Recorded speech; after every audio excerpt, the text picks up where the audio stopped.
Such plentiful options in here. There we go. It shows the strangest starting resolution. Alright, Outward. So this game isn't, I believe, an open world RPG with survival elements and co-op is my first guess, but let's give it a go. Yeah, and it has 2-player right up front, which not right now, but maybe later. Hey there. So we kind of just spawn right in as this dude with the red hood. What do we have here? Ah, we have 2 pages of actions. Left and right trigger switch which one. I feel like I'd kind of prefer it if like right trigger maybe just toggled between the 2 or something. So X is a little thrust. A is a slash. B is crouch. Do I have to hold right trigger? Rage boom is required. Ah, there's the X. There's B. Okay. So you do hold it to press these things. Okay. So it'll switch pages accordingly to whichever one you're currently holding, but you do hold them to activate. Otherwise you have normal, like, moment-to-moment interactions. Alright. How about bumpers? Right bumpers block. Right, the triggers are your spells. So right bumper is block, and then X is a thrust. And that's the main bits. Alright. Welcome to Outward's tutorial. Follow the red line to learn more about the game's mechanics. You can bypass parts of the tutorial by not following the red line. I guess so, yes. That's one approach.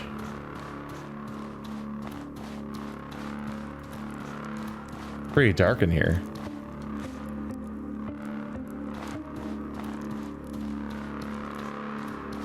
This reminds me of the tutorial from System Shock 2, which I did backwards on accident because they wanted you to follow the line, but I followed it in the wrong direction. Oops. So right stick is lock on. Yeah, it toggles. So straightforward there. Mess this dude up. He doesn't even know what's coming at him. Bedazzled, bro. No, he's just gonna hang out. Is there a backstab? The attack you do likes to jump back a lot. I think that's the only one I have right now, but maybe the tutorial will explain more. Perform attacks with A and X. The number of attacks you make before making a special attack will change which strike you make. Ah. Oh right, I do have A.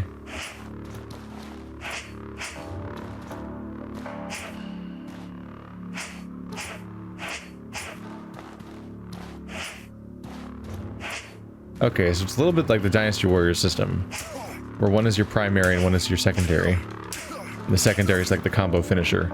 Although it says the number of attacks you do will change the finisher, but it seems like I do the same finisher as long as there's a combo. It's always that side slash. Doesn't seem to matter how many I've done. Maybe you unlock more finishers later, is why they said that? The real particular glow thing following me around.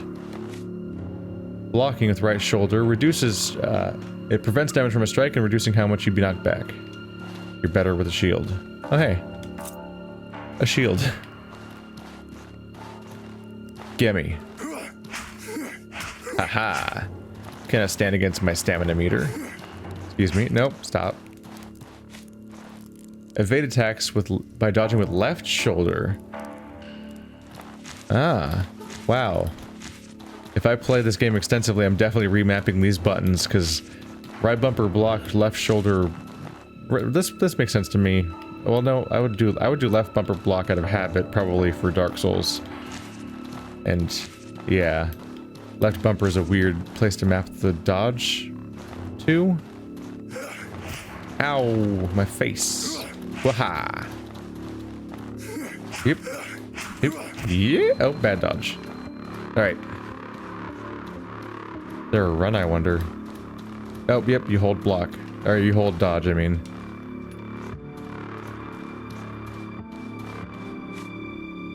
So you learn about skills here. So at any point I can just go a different direction to skip the tutorial. Although who would know the level design of the tutorial well enough to know that they could where to skip to if they were trying to? Astral Potion, Firestone. Spell requirements. Most spells require items in your inventory or an effect active on you. Take some Firestones from the table. So you can cast Fire Sigils. Take Astral Potions to replenish your mana.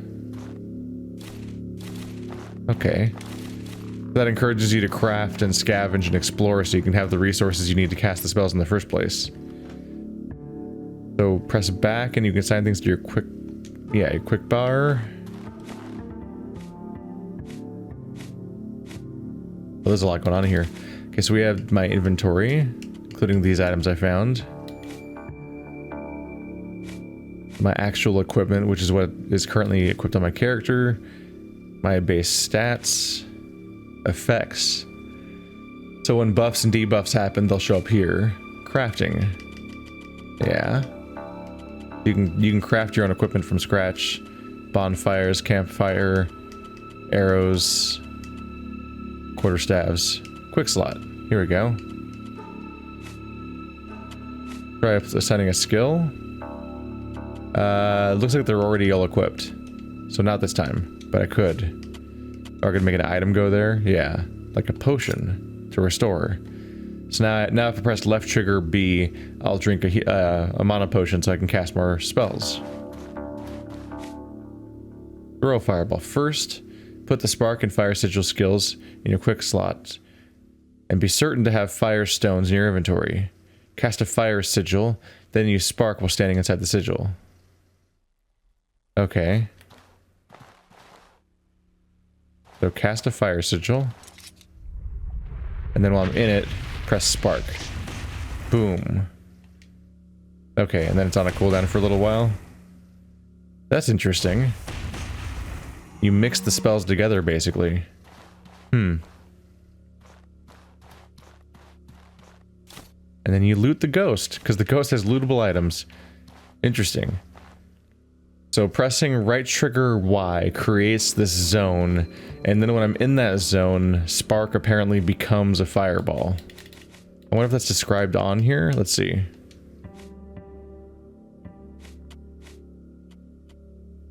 Sigil of Fire creates a magic circle on the ground. Certain skills have additional effects when cast within the circle. Spark. Tiny fire explosion that deals negligible damage, but can be used in combination with other spells for greater effects. This spell can light campfires.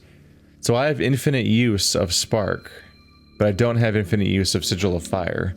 I need to cast I need a Firestone in order to create a Sigil of Fire, but then I can keep casting Spark as long as the cooldown permits. And actually it probably has mana cost. Yeah.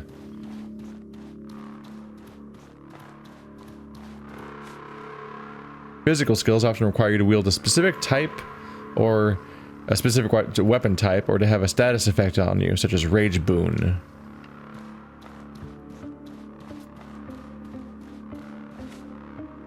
Using Predator Leap. Assign Enrage and Predator Leap abilities to your quick slots. That must be the A one down there? Yeah. Use Enrage to gain the Rage Boon, and only then can you use Predator Leap, since the leap requires you to have Rage active on you.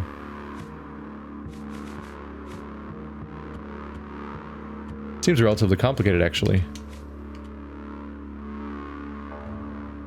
Uh-oh. The problem is I already used it. Looks like it's about to come back, though. There's Predator Leap. Jumping attack that creates a shockwave upon landing, with high impact and damage, requires Rage Boon. Rage Boon increases the impact of your attacks. Using the skill burns a bit of your maximum health. Ooh, I burned my maximum health. Until the next time you sleep. Okay. It's about to come back. There it goes. So, right trigger B. Right trigger A. Boom. Fuck that guy up. And then I just go slicing away.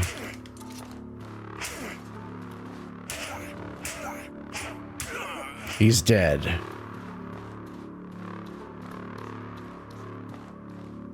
Oh. There's a lot of options here. And I'm immediately overweight. I've made a mistake. I've made a grand mistake.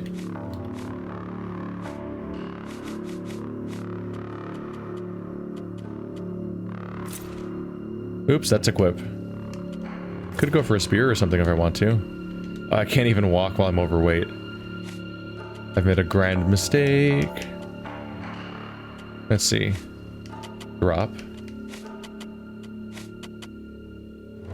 There, now I can move a little bit.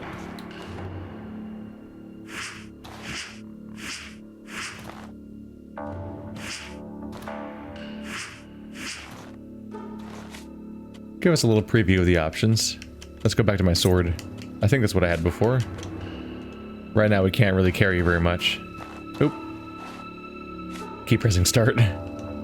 There we go. Get that shield back on.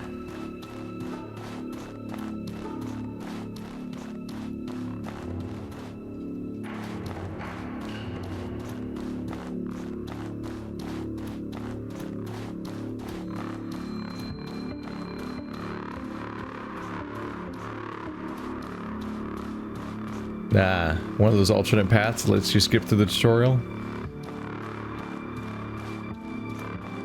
It's kind of a neat idea, but unless you've played the tutorial before, you wouldn't know where those shortcuts take you. So maybe it's just kind of fun to explore for a bit. Otherwise, I kind of wonder... I guess in moments like this, it says this is how you learn about negative effects. So maybe if you run to here... yeah, maybe it just skips negative effects. And then you read this and it's like... here's food and drink. And if you don't want to learn about that, you go that way. Depending on the level design, it might be a very simple case of skipping ahead by one tutorial section at a time. Maybe it is pretty straightforward.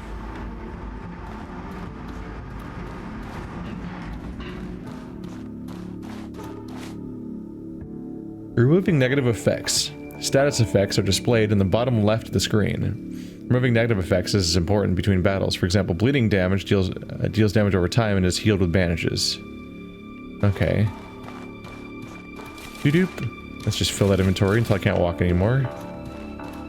I might fast track this tutorial a little bit, just so that we can hopefully get to the game in the span of the video. But I'll try to take a look around. Some of the stuff might be kind of obvious. Like, I understand the concept of a status effect and food, for example. But it's worth taking a look to see if there's like a really weird description about how food works. Like, you eat it with your feet, whoa! Or whatever. Games can be weird.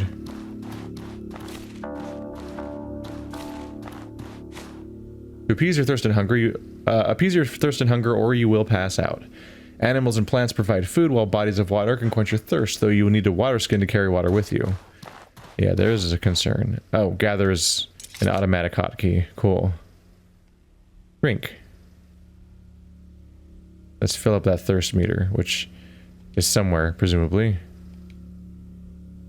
Have I assume I filled my water skins now. Thought I only had 2, but it kind of let me keep going.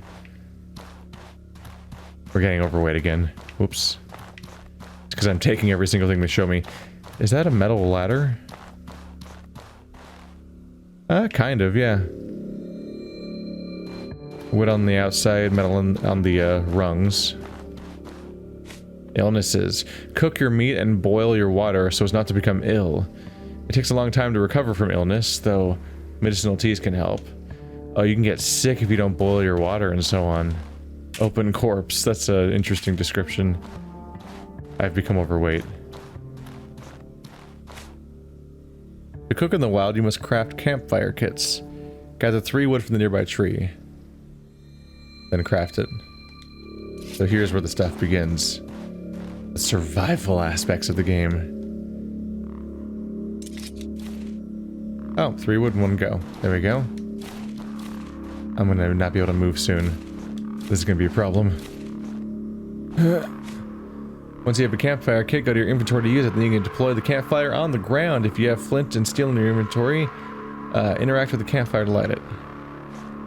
I can't walk. Alright. We need to get rid of some of the stuff I've found.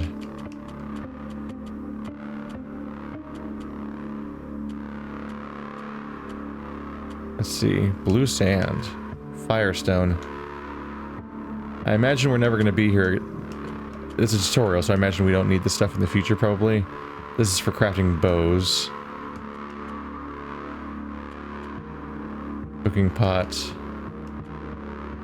Astral potion. Let's get rid of the spellcast. Oops. Spellcasting related items.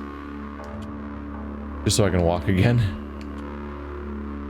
Bolt rag. It rubs lightning element on an item. That's a familiar item.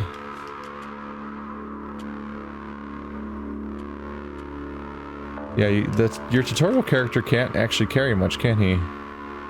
Interesting.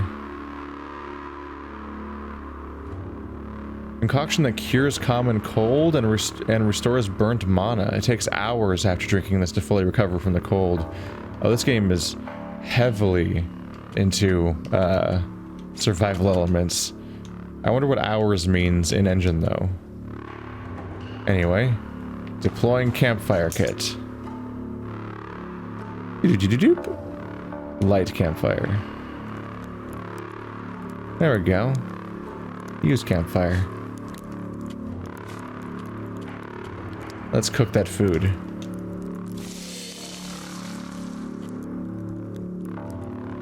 No need to boil clean water. So this is, the spring is already clean. Okay. Now I can eat me some food.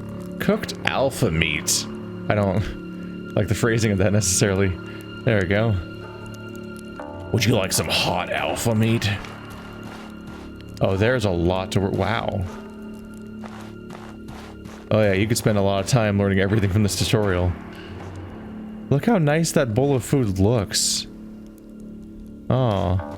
Who made all these? They're so thoughtful. There's a lot of cooking options. Cooking with a single ingredient only requires a lit campfire. Recipes with multiple ingredients require a kitchen or cooking pot deployed on a fire. You can use a cooking pot in your inventory and place it in the campfire. Yeah. I didn't do that. Can't do it from here, though? Let's see. There you go. Oops. Gotta face it. Manually apply.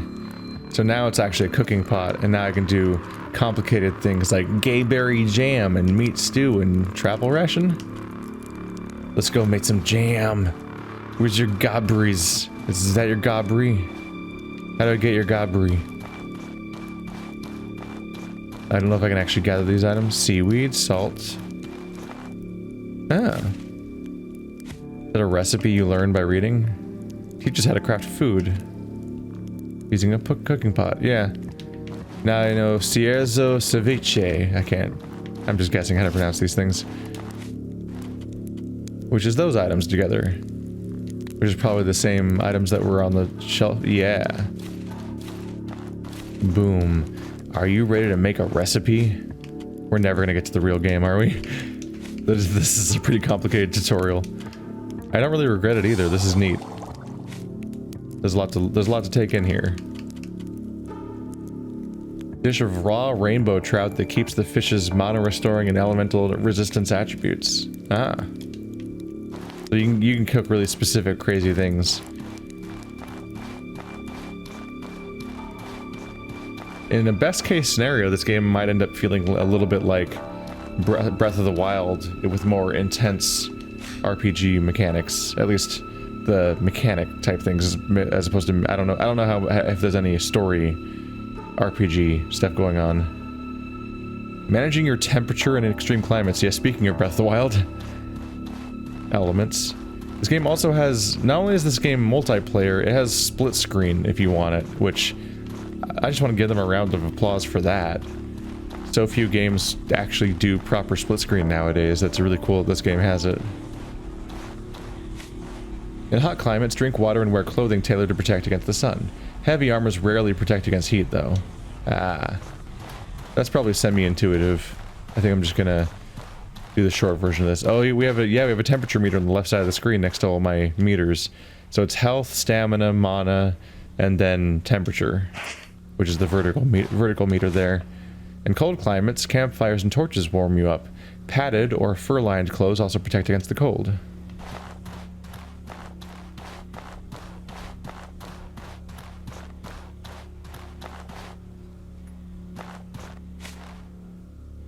Other items can help manage your temperature, such as potions, tents, and meals. You can also seek shelter underground, where the temperature is usually moderate. That's true.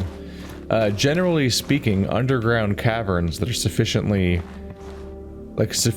isolated from the surface. Like, I don't mean like they're blocked or anything, it's just that you are a fair bit underground.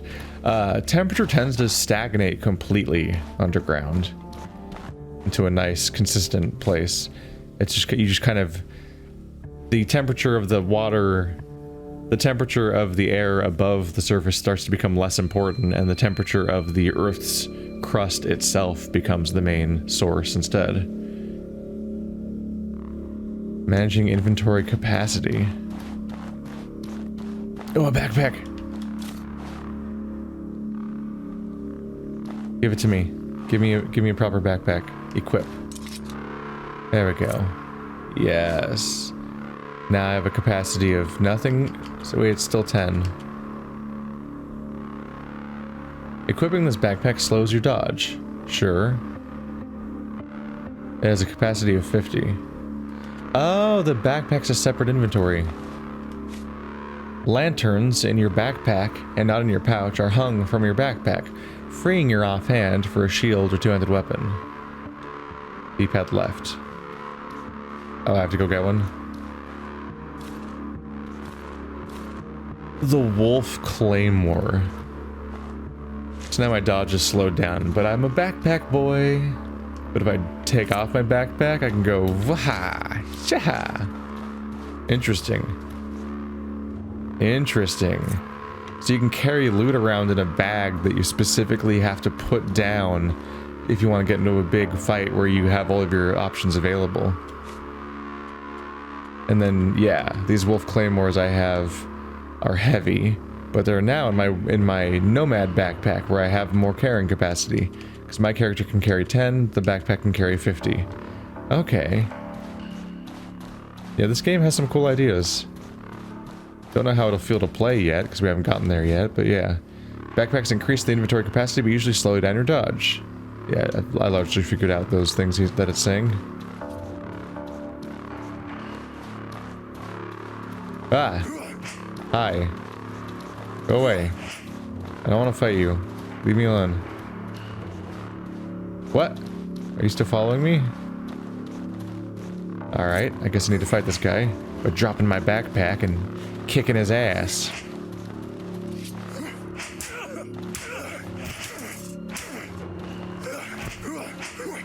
Ow.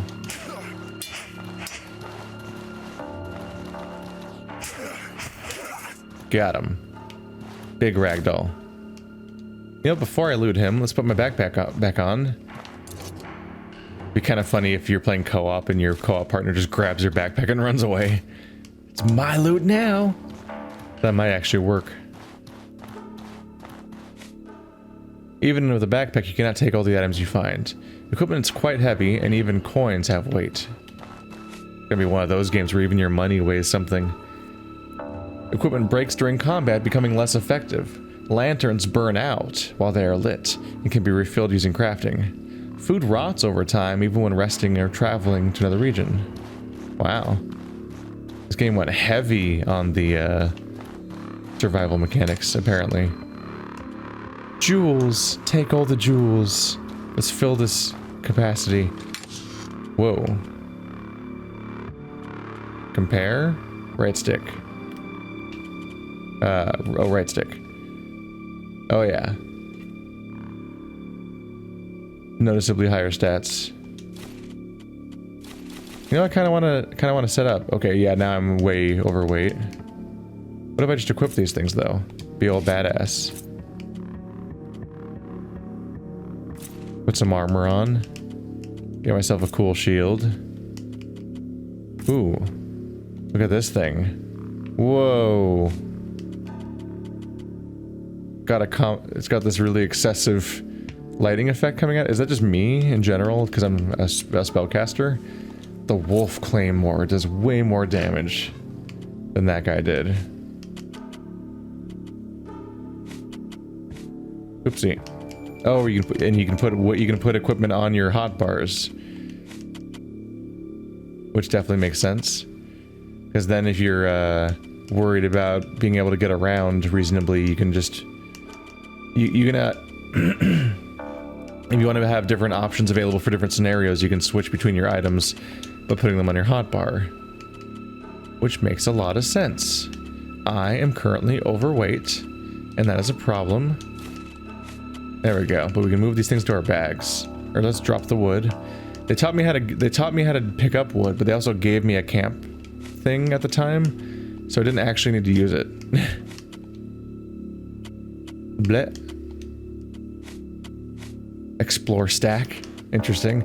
Oh, because each of them individually can go bad over time. That's why I can take a look at them so specifically.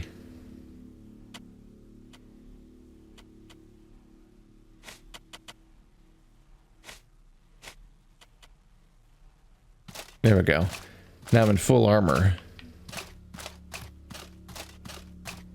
I was trying to think of what the art style kind of reminded me of, and I'm kind of thinking of Fable a little bit. Admittedly, this also reminds me of the marker path you had in like Fable 2 or 3, where like a golden trail would tell you where to go at all times. And so the tutorial is kind of reinforcing that a little bit.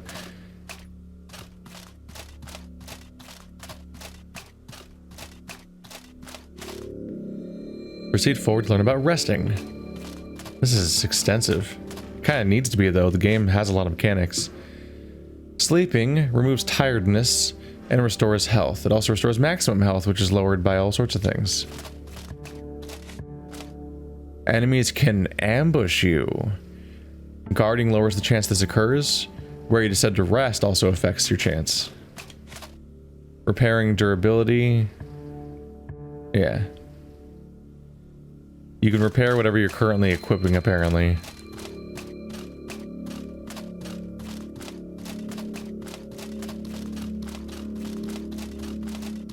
So even if you're doing well, resting is mandatory-ish because your characters physically wear down. There, we did it, we beat the tutorial.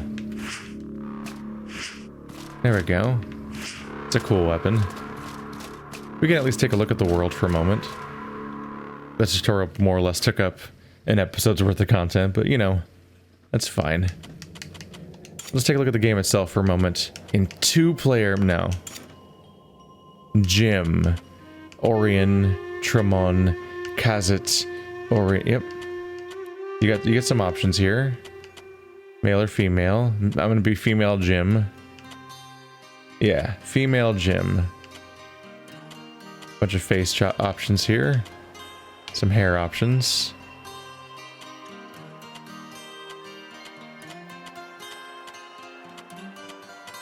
A lot of hair options. Oh my god. Alright. How many colors are there? She's spectacular. Legacy? Ooh. Nothing. I'm curious about that. Legacy. I wonder if that requires you to either beat the game or to lose. Like, if your character dies in some way, or in some way your story comes to an end, if you can, like, import a legacy seed and maybe the world continues in the state that you had or something. I played some games where you have permadeath and your character dies, but then you make a new character in that world afterwards. Those are always an interesting idea, but they definitely fit better with a sandbox world and less well with a game where you're supposed to be like the main character. All my life I've lived within the safety of Sierzo, spared the brutality of the world outside, but life in Aurai is never that easy. For all the safety that my tribe provides, our laws are harsh. We are judged not as individuals, but as bloodlines. That might be exactly what the legacy is we just heard about. The failures of my bloodline weigh heavy on me. My grandmother brought ruin to our tribe long ago, bringing a heavy blood price upon my family. We've paid the debt caused by her actions ever since. I joined the expedition across the sea with my old friend Izan, hoping the money made there would be enough to clear my debts. This was a mistake. I am lucky to still be breathing after our ship hit rocks on the return voyage. Now, I have no choice but to pick myself up yet again and face the wild, untamed land outside the walls. I must carve out my own future, or die trying. You need a cooking pot deployed on the look. I was like the transition to tutorials after a bunch of intro. Oh, am I in my underwear? Oh, that's pretty. How did my hair stay in this style if I didn't even get to keep my clothes, though? I have questions. Ah, a torch. And so begins the survival experience? Oh. He's dead. Ah, clothing. There we go. More torch. What's up with these things? Ah. Oh, hold it. I guess it's treating it like it's a plant that's physically located somewhere as opposed to seaweed that's washed up on the shore, so you have to hold it to gather it. You can gather salt water for some... No, don't drink it. I didn't mean to do that. I'm sorry. Now I'm thirsty. That's a bad start.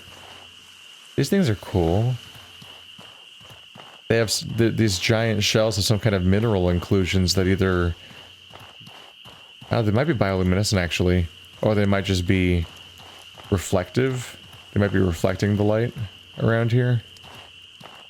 Cool idea. Bandages. Ah, a character. Hey there. Jim, you're alive. You must be freezing. Come, warm up by the fire before you freeze to death. Where are we, Yazan? The last thing I remember was our ship hitting a rock. We're not far from home. You can see the lighthouse from here, can't you?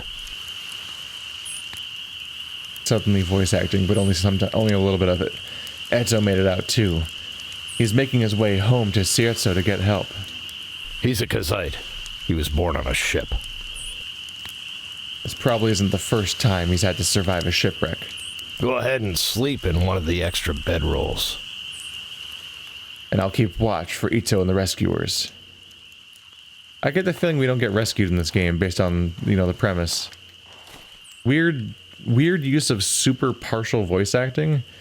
It reminds me of when I first played Pillars of Eternity, which I think they might have added more voice acting over time, or at least I think I've heard the second game is fully voiced or something, but at launch at least Pillars of Eternity was like every fifth line would be voice acted, and it was almost startling. They are flamboyantly dressed, and they've got a mega sword. That's insane. They said to rest, but I kind of want to just run in a direction for a bit and look around. I'm not really that worried about my survival, just because this is the tail end of a little preview video. Let's look at the world a little bit. Is that like a giant starfish?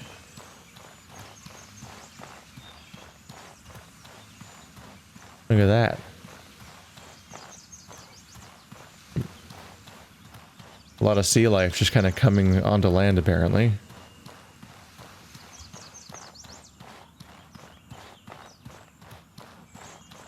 Nah, weapon. Alright, I'm armed and ready to go. And I'm very thirsty, due to past mistakes that we won't speak about.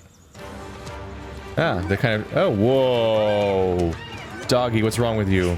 Are you okay? It's just really unpleasant.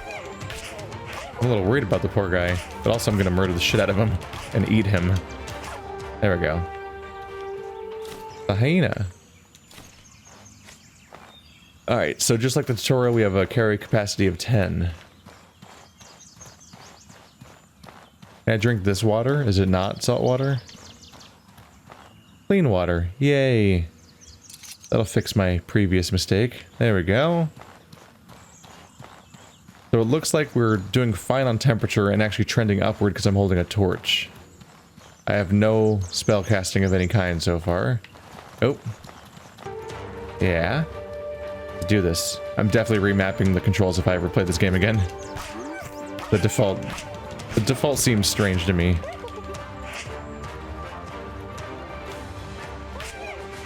Weird bone hyenas. Oddly terrifying.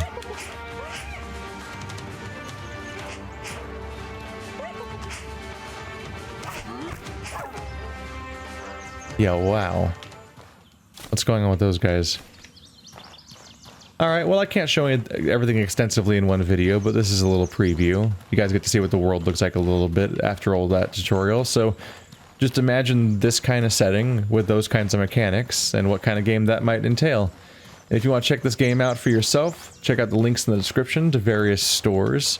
This game is featured in both the Epic Game Store and Steam. It might be other places too. Those are the two that I know off the top of my head. If you do choose to buy it on the Epic Game Store, you can use my referral link, and that'll throw a little money my way at no additional cost, and that helps me out. Or you can use or you can manually enter my creator tag during checkout. And if you get it on Steam, then you have it on Steam. The choice is yours. So is not buying it at all. I don't know why I'm decided to just list every choice.